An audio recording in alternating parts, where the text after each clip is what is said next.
Hello and welcome to Let's Talk.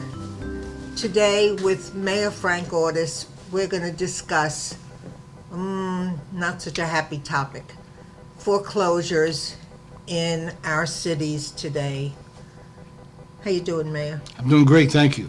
It's a terrible subject, It is. and it has to be dealt with, and unfortunately, we have foreclosures in the City of Pembroke Pines, not as many as other cities. That doesn't make me feel any better. Yeah, and we're one of the big cities. One of the big cities. I had a resident come to me yesterday who, through no fault of her own, lost her home, and she was devastated. She lived with her two daughters, and then she bought the house in January 2007, lost her job 6 months later. Oh, my goodness.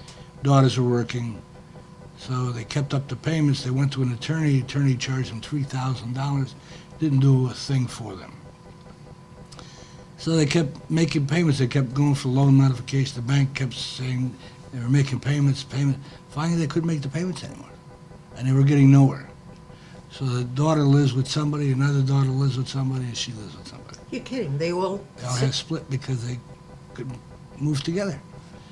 What a Devastating. sad Sad commentary. And these homes, when we see a home in Pembroke Pines that is a foreclosure or empty, and a neighbor calls to complain, we immediately go there and we cut the grass. That's what I was going to ask you. we What cut the- happens when a house is empty? It gets neglected. Well, we cut the grass and we pay for it. Then we try to find the owner, the bank or whatever, and charge them for it. A pool overflowing green, a mosquito haven. So we have to take care of that. And if you don't, you'll have a blighted area. Sure. One condominium, townhomes close to City Hall, about 3 years ago had huge foreclosures or deserting of apartments. They had like 500 lock boxes on them. And beautiful place. They were selling for like $280, and they were selling them for $80,000.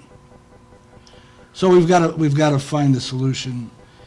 When some people say we have to wait till it hits bottom and let the market take its course, I say I can't see any more bottom than this. And Feels those like residents, the bottom to me. yeah, and the Or to residents those who people lost their who home. are foreclosed on. And here's a lady from Cuba, lived here and did the American dream, got a job. What a resume she had. What a resume. So now, on her own, she's cleaning offices. She started out with 4, she's got 20, 26. Daughters are helping her, so she get back on her feet. But, technology today, the jobs that were there are not there anymore. That's right. So it's very difficult, and I feel for our residents who are going through that. It's not a huge number. No. But one is too many. Yeah, and there are enough to make it, say. Yeah, that we have a problem. We have a problem. Yes. Is there anything we can do as a city? Well, there are candidates out there that are trying to do some fixes to it. Not a complete fix, but a fix that'll help and try to get them through the process. Anything, in my opinion, help. Yeah, anything in my opinion is worth it. Sure. Again, I say the bottom is here. It's nice that you're open to speaking to a resident who has a problem like that. Well, the mayor's job, especially in a large city, people come to you about everything. Yeah. And we've got to be able, and I want to, anybody sitting in the seat would want to do the same thing. We want to help. That's what we're here for. Yeah. We're public I servants. wish we could do more. Yes, yep. And we try to guide them in the right direction. We have services, our CRA about trying to find a place for them, community redevelopment about fixing up homes if they qualify. But there's a lot of them, a list of them. Sure. So it's Sure. not easy. There's just so much funding there. There's so much funding. And more problems than there are funds to Right. help them. Well, we see an uptick, though, in the economy. We see an uptick in jobs. Yes, So hopefully we've turned the corner. I hope. I hope so too. Yeah. This city has been very lucky. Last year, we had a 1.5% increase in property values. While not a lot, it's a lot better than having a property decrease. Absolutely, Yeah. absolutely. So I'm looking forward to a better year, And me as well. for the economy, for the housing market, because they're joined. Right. One without the other, the job market, the economy, And we've made a commitment to our residents. We're going to keep this city beautiful. That's why our property values have risen.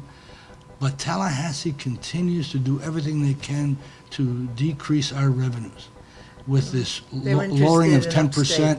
to people coming in to 5%. We're just, we're bare bones. Anybody wants to come in, we've gone line item in Oh, I every know. department. So we are bare bones, and we still have to offer services. We haven't bought new police cars. We haven't bought new fire trucks in 5 to 6 years. We need, infrastructure needs to be replaced. You've heard me Absolutely. talk about water pipes. Those are things that have to be done. They don't get done unless you do them. and they don't get done without money. That's right. That's right. I'm glad I'm not the mayor. I had many sleepless nights, Sure. And you still do. and I still do. So I want the job. I love the job. I'm going to take it. it comes with the It job. comes with the job. So enjoy it. Thank you, Mayor. Thank you, Elaine. Thank you for this. For OCTV, I'm Elaine Kugelman, and thank you for joining Mayor Ortis and I to talk about foreclosure in the city and the country.